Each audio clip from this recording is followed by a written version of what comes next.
Disebutkan di dalam sebuah hadis yang diriwayatkan oleh Imam Ibnu Majah, dinyatakan sahih oleh Syekh Al-Albani. Nabi mengatakan, "Innallaha wa malaikatahu yusholluna 'alal ladzina yasiluna sufuf, wa man sadda furjatan rafa'allahu biha darajah."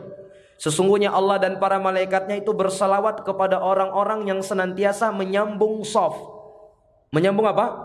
Shaf. Jadi ketika shafnya mau putus, disambung jemaah. Jangan diberikan celah.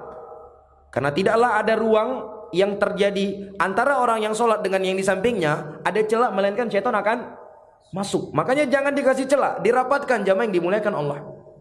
Ini bentuk mengikuti Nabi alaihi salatu wasallam di dalam sholat, dirapatkan. Dan orang yang menyambung shaf akan mendapatkan doa dari Allah, akan mendapatkan sholawat dari Allah, dan akan mendapatkan doa dari para malaikat. Wa man sadda furjatan rafa'allahu biha darajah. Dan barang siapa yang ingat, barang siapa yang menutup celah di dalam shaf, ada celah misalnya, dia tutup dengan dia merapat misalnya, rafa'allahu biha darajah, Allah akan mengangkat derajatnya. Allah akan mengangkat derajatnya. Kita lihat di sebagian masjid-masjid kaum muslimin itu, subhanallah, itu jarak mereka itu seperti sholat di masa Covid. Jauhnya tuh renggang-renggang luar biasa, subhanallah. Ini hal yang cukup disayangkan, jauhnya mereka dari ilmu agama. Jelas ya jemaah?